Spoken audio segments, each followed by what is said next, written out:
Welcome to Experience Oldsmar, a podcast created by and for those who love this special place.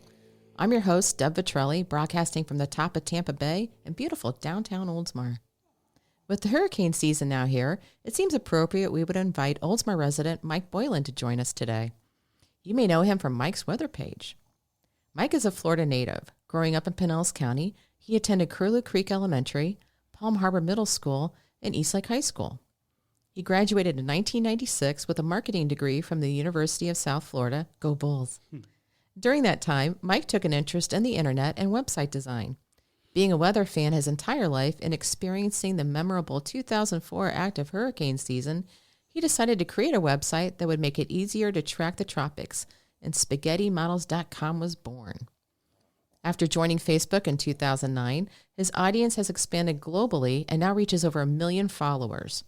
His website clocks in millions each year and is accredited by the National Oceanic and Atmospheric Administration, National Weather Service, FEMA, and Pinellas County Emergency Operations. Additional endorsements include the Hurricane Hunters, the Weather Channel, various government officials, and local meteorologists. Most importantly, Mike is proud to call Oldsmar his home. Welcome, Mike. Well, hey, thank you for having me. And yeah, hurricane season's here. And joining us also is... Oh, this is Hunter. Aw, Hurricane Hunter's here. The real Hurricane Hunter. Nice. He's my storm chasing buddy. Well, I'm looking forward to hearing those stories. Yep, we're breeding him very well. Oh, good. So I know the visits to your website and Facebook are just phenomenal. So again, thank you for putting Oldsmar on the map. Internationally, too. I love Oldsmar. So your Facebook page is Mike's weather page. Yep. So you broadcast daily from there? Yes, we do daily lives at 9:19 in the morning. We usually about an hour long. I ramble a lot. They call me a rambling man. But we have a lot of followers around the world, down in the Caribbean, believe it or not. Cancun, people chime in from all the way up from Nova Scotia, Bermuda. Wow. So it's a family. It's a weather family. Yeah. And Florida obviously is my huge crowd. Yeah. Obviously, living here. But what's cool, correct me if I'm wrong, but when you go on, you follow that storm completely. Oh, yes. You're giving everybody the heads up. Hey, in Carolina, you need to start preparing. You need to do this. Yeah. When I first started this, I was selfishly only cared about Florida. And then I've learned over the years, I have people watching in Texas and sure. Carolinas. And I'll be honest, I didn't even know half the islands in the Caribbean or Puerto Rico. I didn't know where that was, Jamaica. So I got people chiming in now from everywhere. And it really means a lot. Yeah, I can imagine. Because some folks, it's their only source of news. Yeah. Virgin Islands, huge following down there. Wow. British and both U.S. and British. So, yeah, it's really neat to know that social media can be used in that aspect. Way. Yeah, a positive way. In a good way, yes, for once. Yeah, it's been not that it's not good, but yeah. It's been good for me. Yeah. And obviously your website, SpaghettiModels.com. That's very interesting to dive into that. Oh, it's got everything. Yeah. Spaghetti models. That's the thing I fell in love with, are all those little noodles that point. That's why they're called? Yep, spaghetti models. And a lot of meteorologists don't like putting them out there because, you might see one point into Oldsmar, even though 99% are going, let's say, to Upper Gulf. Yeah. But when you have that one random outlier, everybody's heart rate, starts jumping a little. Yeah. And to be honest, we all get a little bit excited with the season in good way and bad way. Yeah. It can become addicting. That's for sure. Oh, it does. Every couple hours, a new model comes out, and it's like, what did it do now? What's your favorite model, by the way? Oh, gosh. Well, Euro you hear about on the news all the time. Last year did terrible. Oh. So I fell in love with this model, the Icon, and it's a German model. And the Canadians have a model called the CMC. There's about 20, 30 models, but I'm not a Euro bandwagon guy. GFS is the American model. It's doing pretty good. They sound like rap band. Rap singer. Yeah. There are so GFS. Many. Yeah. GFS, yeah. Some 90s song. But yeah, some boy band. Well, and the key is you got to know them all, and you got to spot trends and know which ones to believe and which ones not. So it could be very confusing. There's a lot of bad data that gets put out. The worst thing that happens, you get that one random run of Cat 3 hitting Tampa, and somebody will share it, and it'll get every hit, every like in the Facebook world, it'll get millions of views, and all of a sudden panic sets in. Oh. And then the next 4 or 5 hours later, it'll show a completely different scenario.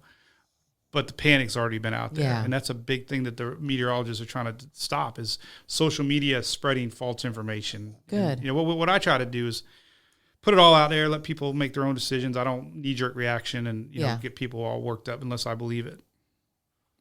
So far, it's worked. Which is even more reason why that now that we're in the heart of hurricane season is there are 2 vital zones all Floridians should really know about. And as a coastal community, all of Oldsmar should be aware of. And these are the evacuation zone and the flood zone. So can you describe each of these zones and kind of explain why they are so important to our residents? Well, flood zone is a year-round issue. Flood zones are set by FEMA. It's what insurance rates are established by. That you might hear 1 in 100 year floods, 1 in 500 year floods. It's not necessarily deals with hurricanes. It's more just we're low-lying areas because of development. Different areas are prone to flood more. So knowing your flood zone is good because you're going to need it for insurance, basically, more than anything. Evacuation zones is completely different. Evacuation zones are all only geared to a Pacific storm. Yeah. And knowing your zone is important, but evacuations are ordered based on storm strengths, storm surge predictions. So like where I live, I'm in a C, and there's certain parameters that have to be met in order to be evacuated from where I'm at. So an A, B, C is obviously different at X. So knowing those zones is really important because it's based on an evacuation zone is based on the severity of a storm and expected storm surge. Yes. So it has nothing to do with the flooding of a low-lying area. It's that storm surge, which could be 20 foot. Scary, 20 foot, coming at you. Yeah, it's taller than this building. And like they say, you can hide from the wind, but you got to run from the water. Well, 100 years ago this year was the 1921 hurricane. Yep. And that water, from what I'm told, came up 11 feet up into this building we're sitting in right now. So, yeah, all the residents gathered up onto the second floor up here just to watch the water go 100 by. 100 years. That was a storm. Category 3. Mm-hmm. And it was in October, I believe. It was, which is our time. Yes, it is. Our time, which we're nearing now, is our end of the season is when we should really be preparing more here in Oldsmar. Like the season starts in June, everybody gets worked up, but really Florida has to worry about late season. And what we saw with Ada last year was November. So storms like that form down in the Caribbean, and they come up and they start to turn with cold fronts. That's why Tampa's got a bigger risk later in the season because middle season storms start in Africa, and for them to stop dead and turn right back into the West Coast is kind of rare. Irma was a little of an outlier. Irma was huge. Yeah, it was huge, and it did impact the West Coast of Florida. Yeah. But yeah, late season storms we got to worry about. Well, yeah, and the fuel for the hurricanes obviously is the what? The fuel for the hurricanes. It's ocean. Yep. And that's that peak temperature. Yep. And June 21st is the first day of summer, longest day of the year, which is fascinating to me because every day past June 21st it gets shorter and shorter and shorter. But the equator, the sun alignment is cooking that water. Yeah. And believe it or not, the water temperatures in October are some of the hottest of the year. And a little fascinating tidbit is it's not the sea surface temperature that fuels hurricanes. It's the ocean heat content. And that's how hot the water goes below the surface. Wow. So you might be thinking it's 80 degrees at Clearwater Beach because we just had a cold front come through, but below the fuel is still hot. And that's what fuels the thunderstorms, the upwelling of the water. Interesting. I always thought it'd be cooler on the bottom than it is on top. Yeah, well, but it's in the the season, yeah. And we have these things called loop eddies, which are an amazing phenomenon that starts from the Gulf Stream. And the Gulf Stream comes up from the Caribbean, comes around on the east side of Florida. But throughout the year, they start meandering up into the middle Gulf. They break off, and they start spiraling in the Gulf. And they're basically little rivers of warm water inside the Gulf of Mexico. Wow. And it was proven that Katrina and Michael and Harvey, the storms fed off of those. Oh, my gosh. So they're actually rivers of warmer water that just flow naturally from the breaking of the Gulf Stream. Wow. And that's extra fuel. Oh, man, that's Harvey, scary. Harvey was a category 4. Yeah. And it was a huge rain of, they had 50, 60 inches of rain in Texas. Jeez. And going back to your flood maps, flood zone there with Harvey was a little different than surge maps because Yeah. that was your 1 in 500 year floods happened. So, but a lot of people didn't have flood insurance because they think, what's the chances? 1 in 500. You never think, but Yeah. it might happen.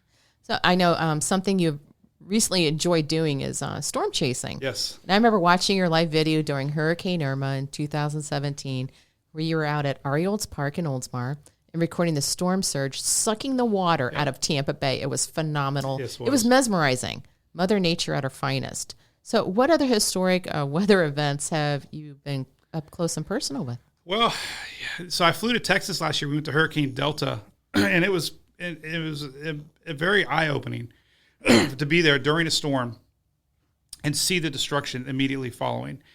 We drove around after it made landfall and seeing power lines down, seeing surge waters coming up over the roads we were on, just seeing destruction instantly after a storm was seeing landscape changed instantly, and seeing the power outages and how they just happen so fast.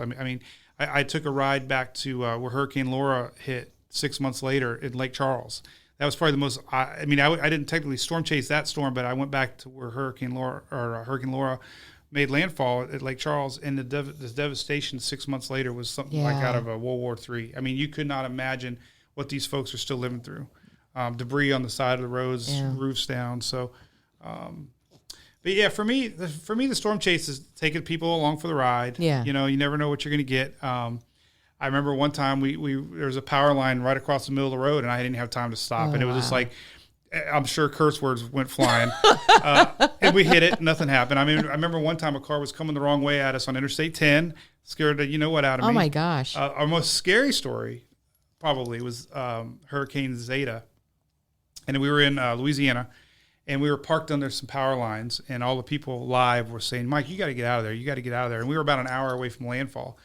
And the power lines were shaking, and I was on my camera. I said, "Yeah, I think we probably got to go find somewhere else." Well, I fast forwarded the camera because in 2 minutes I turned the car around and I ended up pointing to the same building we were at, but at a different angle. The transformer blew up. All the power lines caught fire. They fell down from the pole exactly where we were parked. Oh my gosh! The ground caught on fire. Oh my Lord! And it was 2 minutes from when I decided we should probably not be here. Ooh. And thank you, baby Jesus, that you listened to him.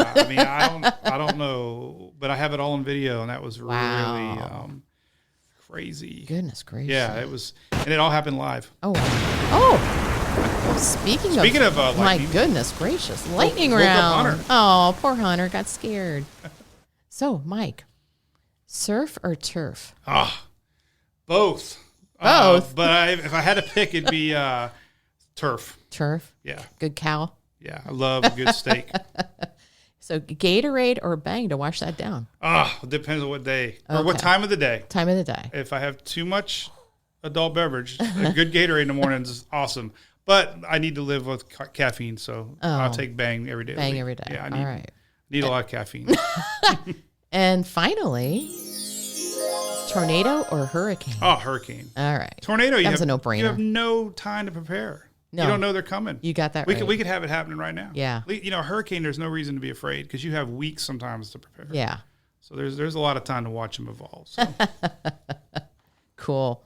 Well, thank you, Mike and Hunter, for being our guest on our podcast today. Good time. So be sure to follow and like the City of Oldsmar on Facebook, Twitter, and Instagram, and also Mike's weather page. Please find our list of podcast segments. Visit experienceoldsmar.com. Special thanks to our awesome engineer, Mark McGinley. I'm your host, Deb Vitrelli. Until next time, I invite you to check out all the great things you can do to truly experience Oldsmar.